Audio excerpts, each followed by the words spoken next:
Now that we looked at deductions for AGI, we're going to look at deductions from AGI. These are the ones we hear a lot about. Can I deduct this? Can I deduct that? This is what they're usually talking about, is from AGI deductions.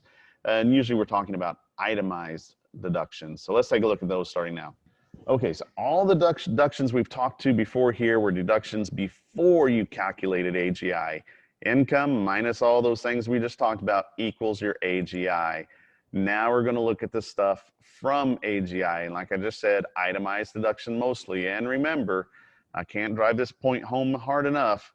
You either take the standard deduction, in which case you can ignore all the itemized deductions we're talking about, or you take the itemized deductions, in which case you need to pay close attention to what we're about to talk about, whichever is larger. And in a very select few situations, it might be different to take the smaller one, but we're not going to worry about that right now. 99.9% of the time, whichever one is larger is going to be the best one for you. All right, so the first itemized deduction we're going to talk about are medical expenses. And this one's kind of a toughie because oftentimes people will incur some significant medical expenses and then find out they're not able to deduct them due to the thresholds that we're about to talk about. In order to be considered, the medical expense has to be paid for the taxpayer's spouse or their dependent or for yourself. And it must not be reimbursed by insurance or any other method like your HSA or HRA because now you've already gotten the tax benefit for that. You can't double dip when it comes to tax benefits. If you've already were using your HSA, which was the pre-tax contribution, therefore you've got your tax benefit to pay for a medical expense, then you're not going to be able to consider it for your itemizing. Only the amounts that exceed 7.5% or 10% now for 2020 are allowable. This is what we call an AGI floor. We have a floor we got to get above. Anything below the floor, we don't get to deduct. Anything above the floor, we get to deduct. So that number is 10%. So if you're earning $100,000 a year, your floor is 10 grand. So if you come to me and say, I've got $8,000 of medical expenses this year and I earned $100,000, how much of that's going to be deductible? Zero, because we didn't get above the floor. Likewise, if you come to me and say, I got $12,000 of medical expenses and I have $100,000 of income, now I say we're going to get to deduct $2,000 of it as an itemized deduction. So this is where the other hard part comes into play. You know, maybe they've spent $18,000 in medical expenses this year, $100,000 of income. We have an $8,000 deduction, but we're still not itemizing because it's still lower than our standard deduction. So it's really hard when people have that situation. We got to tell them, sorry, we can't do anything with it because the standard deduction would still be better for you. What qualifies as a medical expense? Well, pretty much anything that's prescribed or performed by a medical professional. Weight loss expenses that I do on my own are not a medical expense, but if a doctor prescribes a weight loss program, then it would qualify. So the key word is this prescription. You know, I had really bad allergies and my doctor said he would prescribe a hardwood floor for my house for me, and that would make my hardwood floor a deduction. I think we briefly talked about in one of the earlier chapters how like a swimming pool could become a medical deduction if a doctor would prescribe it. A doctor can prescribe anything he wants to. It doesn't have to be, you know, a drug or whatnot. They can prescribe other things that would help a medical issue with you, and that would then make it qualify. Medical insurance, you know, if you're paying for your medical insurance out of your own pocket, maybe your employer doesn't offer insurance to you, so you get it on your own. That is absolutely deductible as a medical expense. AFLAC, that's a whole nother ballpark because AFLAC pays you for money for you to use however you want to. You don't have to use it for medical expenses like their commercials advertise. You can use it to pay the groceries or the utility bills. And so therefore it's not a medical expense. And so therefore the amounts you pay for the insurance provided by AFLAC is not a qualified medical expense.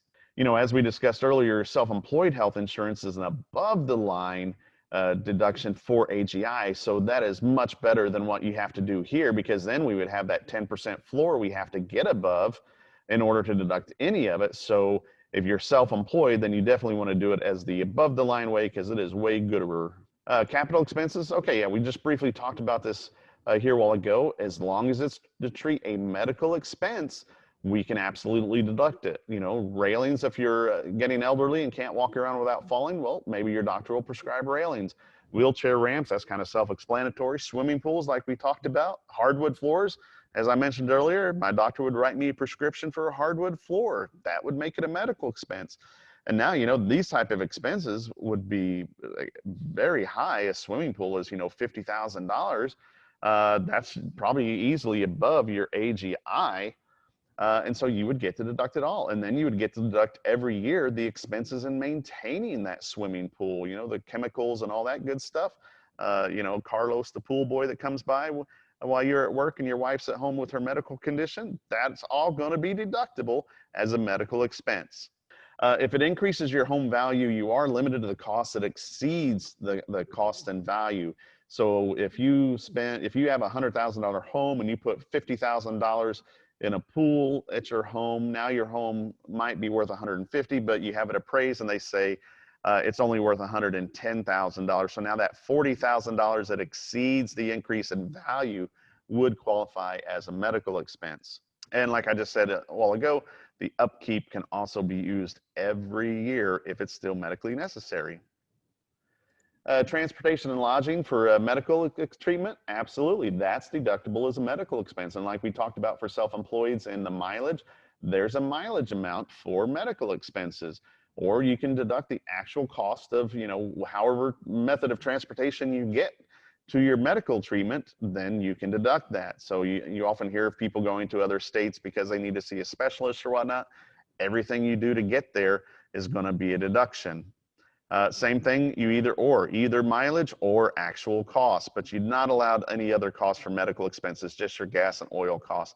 So mileage is the easiest way to do it. And again, this number has changed every year. This is the 2018 number. I don't know off the top of my head what it is for 2019 or 2020, but it does go up and down every year depending on what the IRS tells us. So this is the easiest way. If you got to drive down to Dallas, that's very common for up here in Denison. People go to Dallas to go to the specialist down there. And so you can easily rack up a few hundred miles a month if you have to go frequently. And so that qualifies as a medical expense.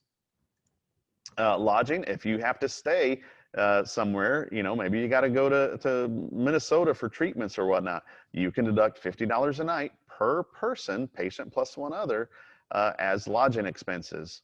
So one other thing I'd like to point out, we've already said it's anything. A lot of people don't think about the things that can be medical expenses.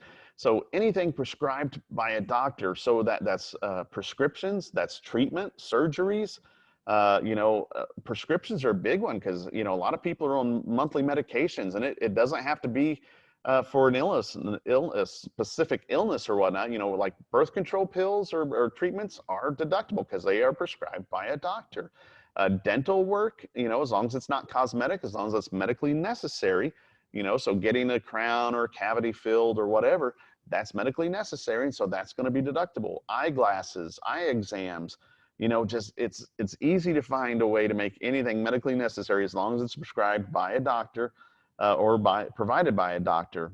You can't deduct stuff you just go out and buy over the counter. So going to the grocery store, buying some aspirin or whatnot, that is not a medical deduction unless you can get a prescription by a doctor. So if a doctor prescribes you one aspirin a day for heart issues, then absolutely get him to write a prescription for it, and then you can write it off.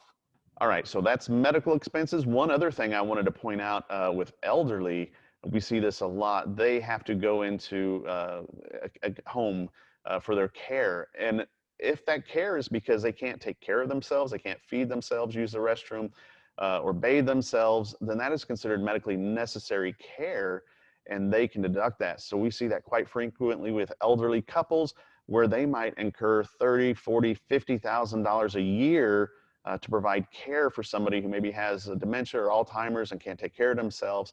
And that is a medical expense. And then when you're retired, you're not making that much money, so it's easy to get above that AGI floor. And so that really does provide them with a great tax benefit when they're having the burden of those high expenses for medical care. Coming up next, we're going to talk about taxes and the itemized deduction for taxes.